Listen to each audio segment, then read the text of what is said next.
What is a reverse poem? A reverse poem is a poem written in such a way that two opposite meanings can be drawn from the text, depending on whether you read the poem line by line from the top down or the bottom up. Take for example this poem, Pretty Ugly, by Abdullah Shoaib.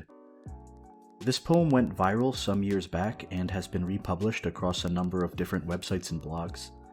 I did some research on the author but couldn't find much about her. I'm not even sure what book the poem was originally published in. Nonetheless, it's a very effective use of the reverse technique, and it demonstrates how the form is no mere gimmick. It can take an otherwise cliché theme, or themes, and add a dimension that can't quite be replicated even with the best wordplay. Allow me to quickly read it for you to demonstrate. Pretty Ugly, by Abdullah Shoaib. I'm very ugly, so don't try to convince me that I am a very beautiful person, because at the end of the day, I hate myself in every single way, and I'm not going to lie to myself by saying there is beauty inside of me that matters. So rest assured, I will remind myself that I am a worthless, terrible person, and nothing you say will make me believe I still deserve love, because no matter what, I am not good enough to be loved. And I am in no position to believe that beauty does exist within me, because whenever I look in the mirror, I always think, am I as ugly as people say? Am I as ugly as people say? Because whenever I look in the mirror, I always think beauty does exist within me, and I am in no position to believe that I am not good enough to be loved, because no matter what, I still deserve love, and nothing you say will make me believe that I am a worthless, terrible person. So rest assured, I will remind myself there is beauty inside of me that matters, and I am not going to lie to myself by saying I hate myself in every single way, because at the end of the day, I am a very beautiful person, so don't try to convince me that I'm very ugly. Pretty good, right? You may be asking yourself how the author pulled this off. Unlike some other poetry forms, the reverse poem's unique structure is more than just a necessary restriction. Reading the poem from the bottom up is a new perspective, both in terms of how we physically read the poem and the message it's trying to convey. The fact that the author chose to end the poem on a positive note and that the reader is forced to read upwards, lifting them out of the bleak conviction the narrator has that they're ugly, is a nice touch as well. I've seen comments around the web stating that this is a work of genius, and although I admit it's a very good poem, you don't need to be a genius to write one yourself. It may seem daunting, but if you pay close attention to how Abdullah Shoaib structured the poem, the building blocks start to come into focus. Notice that line 1, I'm very ugly, is a negative notion. It's also the theme that will carry us to the bottom of the poem. So, as a visual aid, let's put a minus sign next to the line. Line 2, so don't try to convince me that, is an incomplete neutral thought. It's only half a sentence. Notice that it also starts with a conjunction. As a general rule, in order for the poem to be read from both directions, the lines need to sandwich these neutral half sentences, which in the case of this poem, always begin with so, because, as well as, and. This way the lines before and after can complete the thought initiated by these neutral lines. Line 3 says, I am a very beautiful person. This is a positive notion, so we can mark the sentence with a plus sign. Notice how the reverse technique is already coming together. These 3 lines can be read from the top down and the bottom up, with opposite meanings as they stand.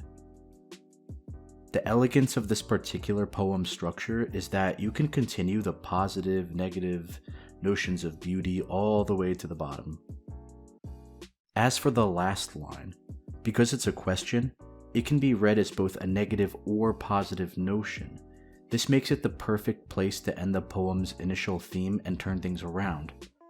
As an extended metaphor, we can imagine the narrator of the poem posing this very question to themselves and turning the negative thoughts into positive ones in real time. This poet makes it look easy. Now, not all reverse poems are as simple as down equals bad and up equals good, so using plus and minus signs might not always be the best visual aid. This is a reverse poem I wrote last year. In this poem, there are two opposing viewpoints, the narrators of which each think of their own opinion as quote-unquote good. I'll read it for you so you see what I mean. Inside, looking out.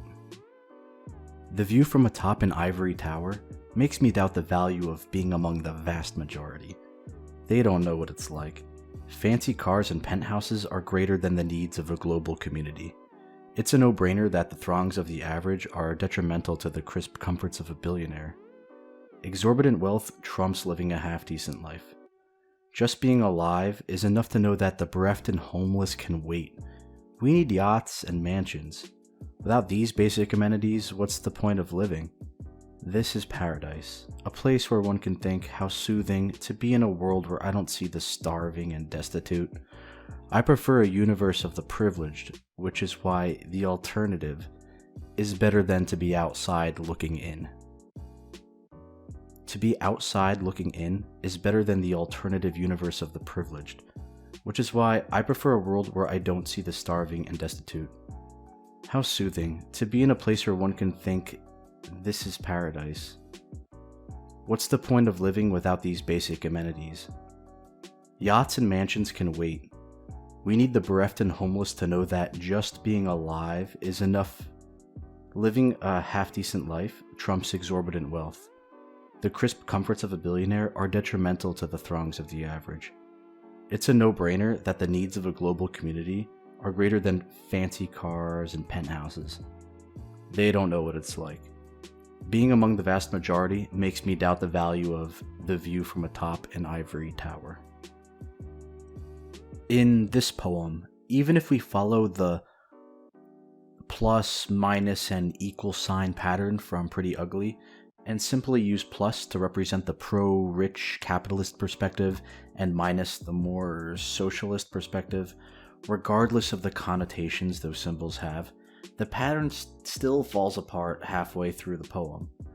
We get to a point around here, where there is no neutral line per se.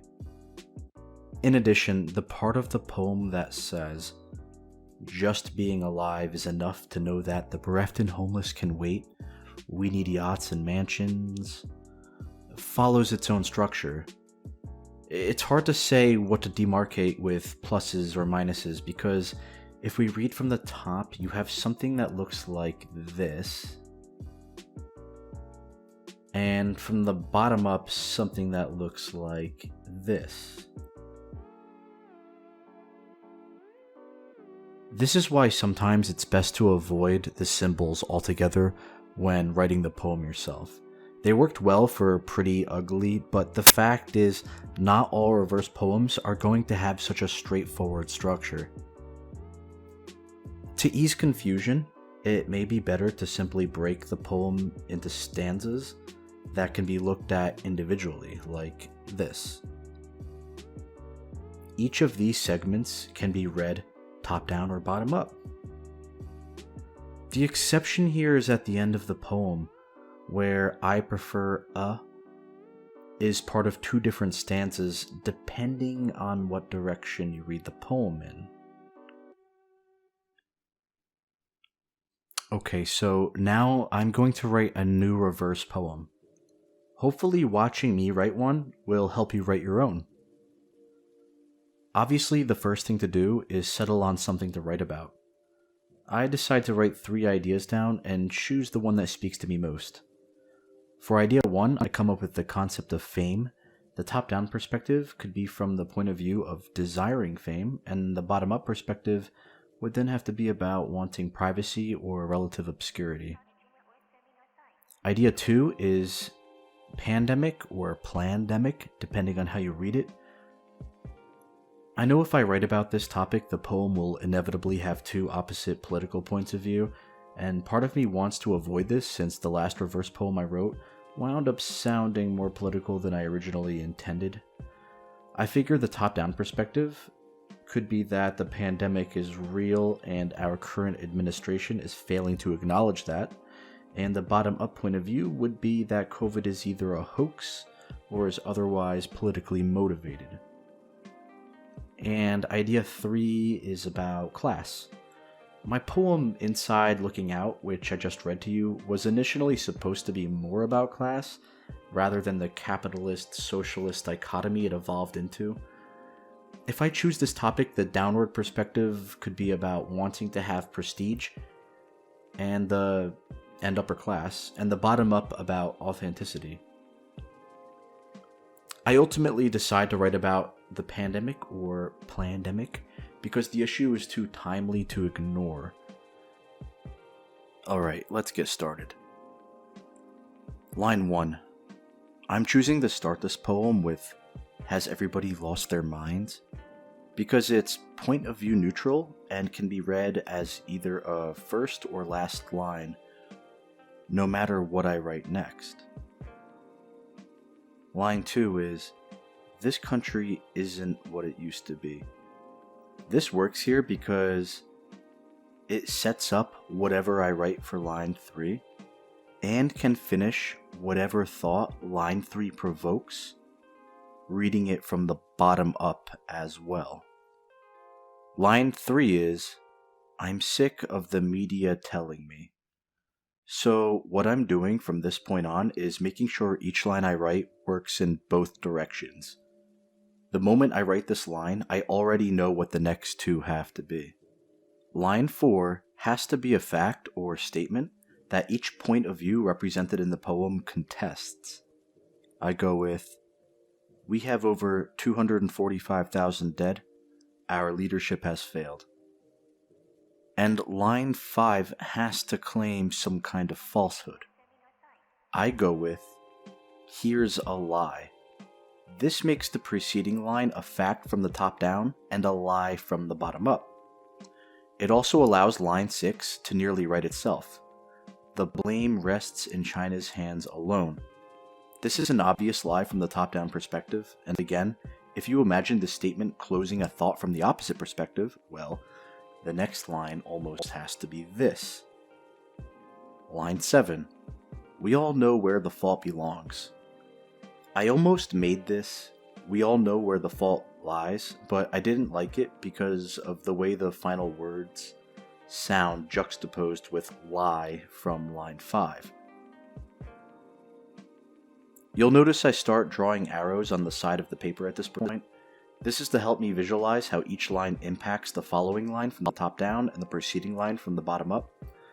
This is one reason why I prefer to write poetry longhand rather than on a computer. Now for lines 8 and 9, this is where things get a little tricky, and they also showcase why there's no rigid formula for writing a poem like this. Line 8 is "Our own president," which finishes the thought started in line 7, but line 9 is "Thanks to him," which has no relation to line 8 from the top down. However, if you imagine a comma at the end of the line, and you read it from the bottom up, then lines 8 and 9 read like they're part of the same sentence. The arrows drawn on the page don't help to illustrate this point. I was too focused on making the poem work while I was filming to pay attention on how they could aid the viewer post-production. Now, because of this structural irregularity, this means line 10 works to complete a thought from the top down. However, the flow of ideas has become lopsided in the other direction, and now the poem has stopped writing itself, so to speak. You may notice that I've written myself into a corner, and the poem no longer makes sense from both directions, even after tweaking some of the words. Alright, so even though I've scrapped that effort, I've still decided to keep line 10 because it works as a standalone thought if read from the bottom up, and it doesn't damage the integrity of the poem. Line 11 is "Doctors and virologists are political puppets." I knew this was a line I wanted somewhere in the poem, and I knew it would be easy to work into it from the bottom up, but with no setup in the preceding line, I wasn't immediately sure how to make it work from the top down. After all, the line reads as a standalone statement, and it appears to display the wrong opinion from that point of view. Lines 12 and 13 remedy this. Line 12 is, "What we need to understand is that," and line 13 is, "These are complete falsehoods." This couplet does two things. It fixes the lopsided structure caused by lines 8 and 9, because lines 12 and 13 are in fact a single sentence if read from the top down, creating a mirror image effect, at least structurally. And 2, now the quote-unquote falsehoods mentioned in line 13 describe the wrong opinion of line 11, quote-unquote. Doctors and virologists are political puppets, while allowing the poem to, once again, write itself. Now line 14 can be true from the top down and false from the bottom up. I go with, "Ignorant people are complicit in spreading the virus." This means that line 15 has to be some version of, "And it's not true that." And now I'm ready to finish the poem. Line 16 simply needs to finish the thought of line 15 from the top down, and can be a standalone statement from the bottom up. Looking back at line 1, which was a question, I realized that the most elegant way to finish the poem is with another question. So I go with this. Line 16, "Our government is doing the best it can." And line 17, "What could be more obvious than this?" And there you have it. Has everybody lost their minds? This country isn't what it used to be. I'm sick of the media telling me we have over 245,000 dead. Our leadership has failed. Here's a lie. The blame rests in China's hands alone. We all know where the fault belongs. Our own president. Thanks to him, the spread of misinformation has gone rampant. Doctors and virologists are political puppets? What we need to understand is that these are complete falsehoods. Anti-mask protesters are complicit in spreading the virus, and it's not true that our government is doing the best it can. What could be more obvious than this? What could be more obvious than this? Our government is doing the best it can, and it's not true that anti-mask protesters are complicit in spreading the virus. These are complete falsehoods. What we need to understand is that doctors and virologists are political puppets. The spread of misinformation has gone rampant. Thanks to him, our own president, we all know where the fault belongs. The blame rests in China's hands alone. Here's a lie. We have over 245,000 dead. Our leadership has failed. I'm sick of the media telling me this country isn't what it used to be. Has everybody lost their minds? So here it is, a shiny new reverse poem. It's not great, it's overtly political, and the topic is something most people turn to literature to escape from. But then again, one of the great tragedies of the moment is that the reality of the state of our country, that is the USA, and the world, has been politicized, so in a sense there was no avoiding the topic. It's also full of cliches, so it has plenty of room for improvement. You may have noticed that in line 14, I changed ignorant people to anti-mask protesters. I made this decision because if I hadn't, reading the poem from the bottom up would also suggest that the people holding that perspective contain, quote, ignorant people, and the fact of the matter is that someone with that point of view doesn't think of themselves that way. Whether or not you like the poem, hopefully you took something away from this video and can put that knowledge to use in your own reverse poem.